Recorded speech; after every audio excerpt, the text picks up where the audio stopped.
Hi, I'm Zibby Owens, the creator and host of the award-winning podcast that you're listening to right now. Thank you so much, called Moms Don't Have Time to Read Books.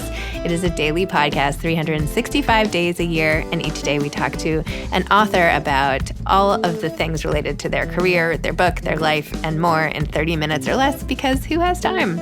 I am now an author myself, although I wasn't when I started this podcast, and you can get my new memoir, Bookends, a memoir of love, loss, and literature, wherever books are sold starting July 1st, and my children's book, Princess Charming. You can learn more about me at zibbyowens.com, but really you're here to learn more about the authors, and that is what we're going to do. Also, be sure to check out all the other podcasts in the Zcast Podcast Network. You can learn more at zcastnetwork.com and definitely check out those shows as well. I hope you'll all check out the all-new Zibby Mag, Z-I-B-B-Y-M-A-G, the literary lifestyle destination with essays, book news, a lit lifestyle feature, and even some classes. Check it out, zibbymag.com. This is a little bonus episode that I recorded in person when I was in Toronto for the Toronto Film Festival, because my husband's company, Morning Moon, had a film called Wildflower there. Anyway, that was a long introduction to say that while I was there, I finally met with the sound editors of this very podcast, Moms Don't Have Time to Read Books, and all of the podcasts under the Zcast/Zibby Audio umbrella. Steve Ejbick and Ryan MacNeill have been in my inbox more than almost anyone else in the world. They have sound edited every single episode, plus all the intros, outros, bios, the whole thing. And they have been so amazing. They work at a company called Texture Sound, and I took a minute to have coffee with them while I was in Toronto, and then decided, you know what? Why don't I just record this so everybody can hear about what it's like to sound edit a podcast? And I thought this would be particularly useful for other podcasters out there or big podcast fans who want to see behind the scenes and know what it takes to take an introduction like the one I'm doing, which is when I'm recording it, stumbling and terrible, and turning it into what it sounds like to you, which is what Steve and Ryan do so beautifully. So here's a little behind the scenes, learn what it takes to be a sound editor, what a sound editor for a podcast does, why these guys are awesome, and what they've learned about writing since listening to every single one of my podcasts. They're probably the only people on the planet who have done that. So I'm here in Toronto with Steve and Ryan from Texture Sound, who have been editing this very podcast the entire time. And now we're meeting in real life. So I was just starting to ask them all sorts of questions. And I thought, let's just add this into the podcast. So anyway, here we go. All right. How did you two end up getting together and starting the sound editing business? So we worked in TV, we still do. We started at a studio in Toronto working on films, television, and I think I worked at the studio for about 2 years before you started. Yeah, and then so we worked at a studio, and my mentor worked at a big studio there. He hired me on. Ryan started about 2 years after me. Yeah, as an intern, and they just needed some help. Mm-hmm. So at that stage, I want to be wherever they need me, so they put me next to this guy. And yeah, they kind of teamed us up. They opened a new department for Foley. Have you heard of Foley? So Foley is like performing sounds to film while you're watching film. Oh. So the classic one is like feet. So you watch the actor walk, and then Ryan will do the same thing. Yes. Yeah. Gotcha. So we still do a lot of that, but that was a new department in the studio, and they put us doing that. So, and we worked really well together. Yeah, So and then that we since left that studio, but maintained the partnership and went off into other ventures like podcasting and just any kind of editing we could find, editing and mixing. Mm-hmm. So how many podcasts do you work on now? Because no matter what I throw your way, you're like, yes, I can do it. I'm like, okay. I was like, these guys are going to quit. There's no way. I'm adding another, and now here's this, and now try this. We just do the one. Yeah, well, all of yours. We did have a couple years ago, and they finished up. And as you started getting busier, we just stopped taking on other podcasts. Wow. Yeah. But we do films pretty consistently. Like we're doing a show right now called A Ghost Ruined My Life, which is Eli Roth, a big horror guy. It's a good title. And we have a film in TIFF as well. Oh, which one? It's called Night Talk.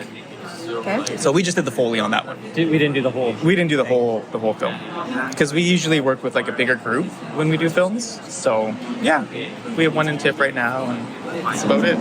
So You said you've listened to like 1,000 hours or something, 500 hours. It's got to be over 500 hours. Yeah. Okay, so what? Everybody's always asking me like, what have I learned from doing my own podcast? So what have you guys learned from listening to this podcast? Did you have any interest in books before? Like, are you big readers at all? I'm not a big reader. I used to read a lot more when I was younger. I just don't have the time. You know. Yeah. I also. Yeah. It's harder. It's harder now. I also find like sometimes if I pick a book up, if I don't like it, it's hard to finish it. And like I know that's a bad habit. And like I do the same thing with films and TV. Like, you know, you get halfway through, you don't like it, and then you regret it. So yeah, sometimes I find like unless a book is really recommended to me. Yeah, the book is recommended to you. Yeah, it's hard to just like find one, right? Like and then start it. So none of the books I've recommended. I read your book. And I read Ray Dalio's book. Oh, interesting. Yeah, Okay. that was one that I was really interested in. There's a few that I wanted to pick up, but then I just forget because then we do a new podcast and it's a new book and you know, but yeah, Ray, I've seen a lot of them on like our local morning news broadcasts. Like and he's always on the front page of Yahoo Finance. Yeah, he was on it. Yeah.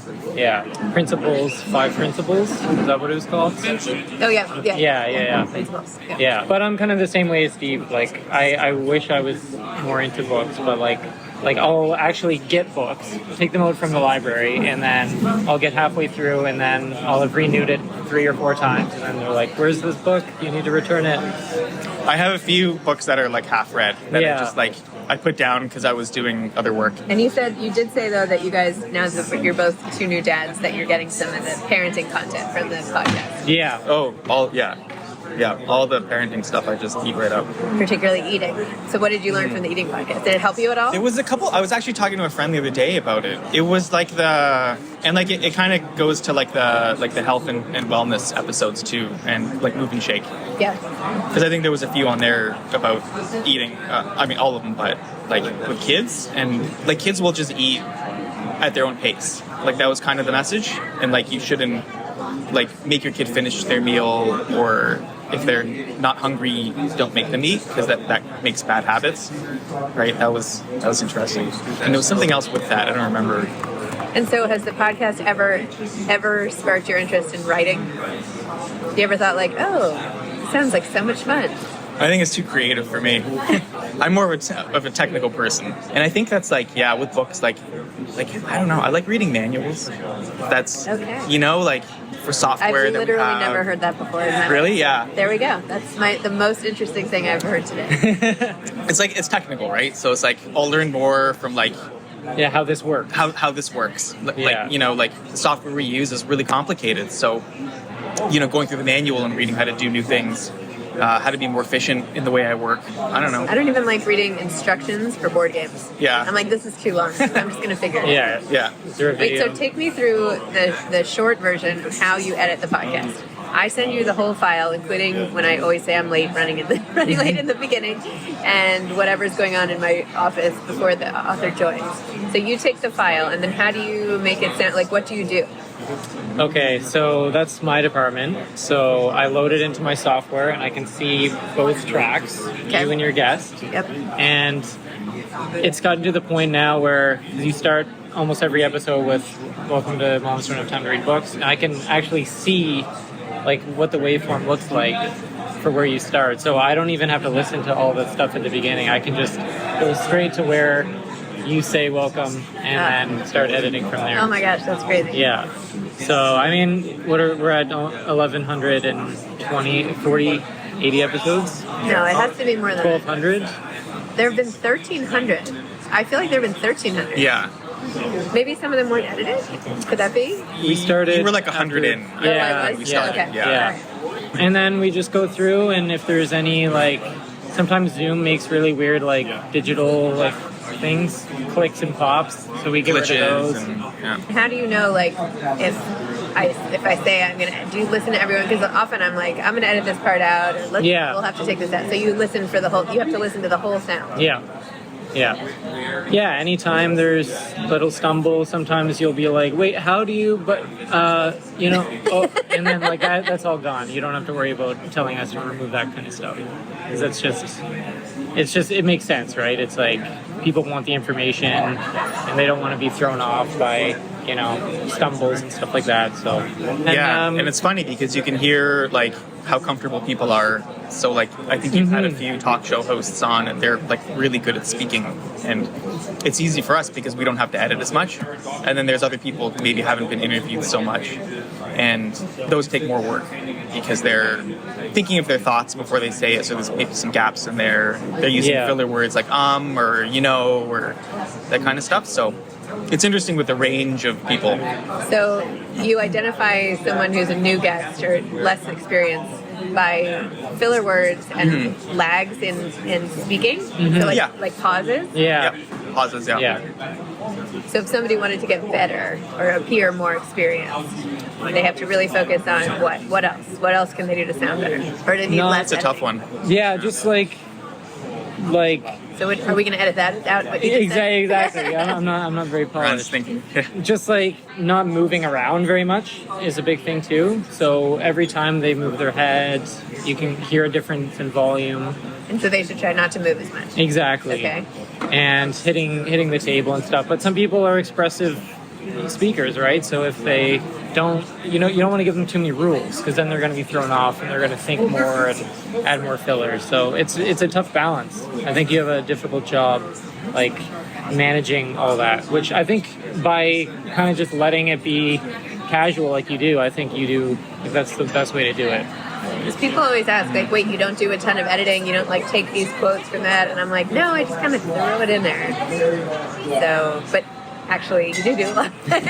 You do polishing. Yeah. It's not moving things around, or some other podcasts we worked on. Like, can you take this and move it to the beginning and add this music here? And so it gets a little tedious that way. But the way that you do it is great because it ends up.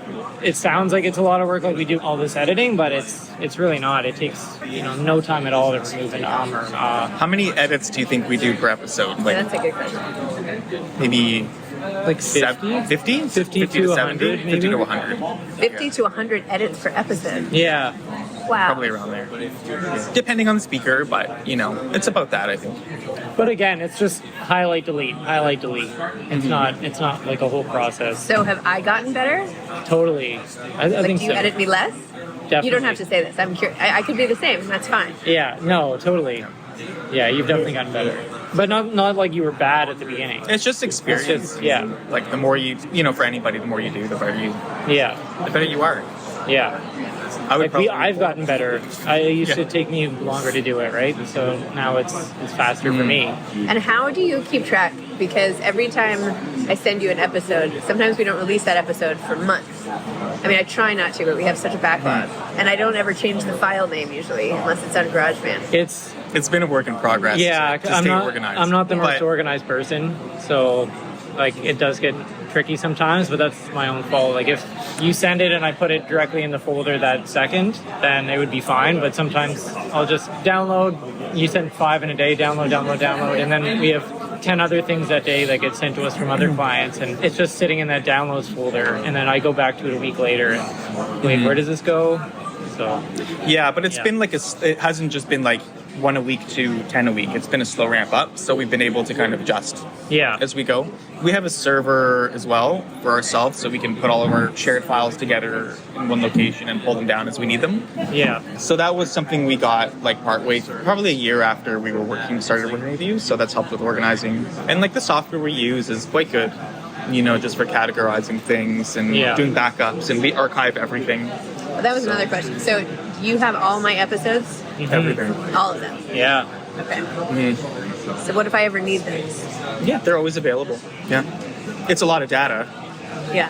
I think I bought two big hard drives just to store all of it on it. Yeah. But yeah, it's all there.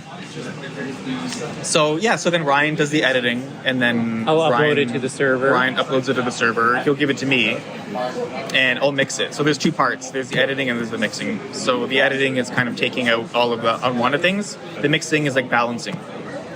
So to make sure like the volume is right for you and your guest. We use plugins, like to give it kind of more of that radio feel to it, like a talk show host. And then that's kind of it. Then we master it, we export all the files, and we send them off. Yeah. Wow. It's probably, for each episode, it's probably like takes 3 hours or so. Or 2 to 3. Hour and a half for both of us, yeah. 3 hours per episode. And so what if I wanted to do stuff like just take this quote from that episode, or because I don't do a lot of that, like make audiograms or, Oh, kind of like what Kelsey does. What is Kelsey? Now we're talking about Kelsey Chiddick, who hosts 2 of the podcasts, Moms No Time to Grieve, and now she's co-hosting Sex Talk with Tracy. Yeah, so she'll send us a list of, like, at this time code, like at 8 minutes of the episode, can you send me a clip? And she uses it for social media, right? Yeah, I'm not exactly sure. I think social media. Yeah. It's just like a 10 to 20 second clip of part of her episode. Does that take you a long time? No, that's easy because they're already done. So we just go through, take it and export it. Are you thinking of doing something like that? I have so much content. Mm-hmm. What should we do with all this content? Like, what I'm trying to think of ways to repurpose it that aren't so time consuming, but that draw people in. I have so many episodes before as many people listen to my podcast that they might not even know that I did. So how to breathe new life into those episodes? Well, I was thinking a couple years ago, because you always ask, what's your advice? And taking all that, but you kind of did that already. Yeah, we tried that. So, yeah. And then you had to wake up and write, which was kind of interesting. Promoting the authors you've already had on. It's tricky, I don't know. We're launching a new magazine next week called Zibby Mag, and we're going to have this whole like literary lifestyle section where we put up the links again to the podcast, even if it was a long time ago. But I'm wondering if I could even do like little clips, or I don't know, maybe there's some way to... Yeah, definitely. Yeah, just let us know. We're open to more work. You're like, no. Well, since the pandemic has started, it's been the busiest two and a half years. 3 years for me. Like, and you saved us through the pandemic too, because our year industry was the shut one down. We weren't doing any film work. Completely shut down here for the summer. That summer, and I think the only work we had was doing your podcast. Yeah. So like March, April, May, June, maybe July. And I ramped up to like 7 a week then. Yeah, exactly. So that ended up working out nicely. It was perfect. Yeah. Wow. Yeah. All right. Well, anything else I can do to improve? Any pointers after listening? I think like along the way, like anything that's come up, we've told you right away. Like, watch out for this or that. So just like keeping communication open. Yeah. Like that kind of stuff. Which has been really good too. Chelsea's really good. Yeah. Shout out to Chelsea Grogan, our amazing podcast producer. She's so amazing. Yeah. All right. Well, thank you guys. Thank you. Amazing. Yeah. Okay, if anyone's interested, they don't have much time left, but Steve and Ryan at Texture Sound. Thanks, guys. Thanks for listening to this episode of Moms Don't Have Time to Read Books. Don't forget to follow me on Instagram at Zibby Owens and at Moms Don't Have Time to Read Books. Also sign up for my newsletter at zibbyowens.com and sign up for my virtual book club and meet lots of authors on Zoom every other week. Thanks so much to Steve and Ryan at Texture Sound for the sound editing. And thank you to Morning Moon Productions for providing this fantastic intro and outro music.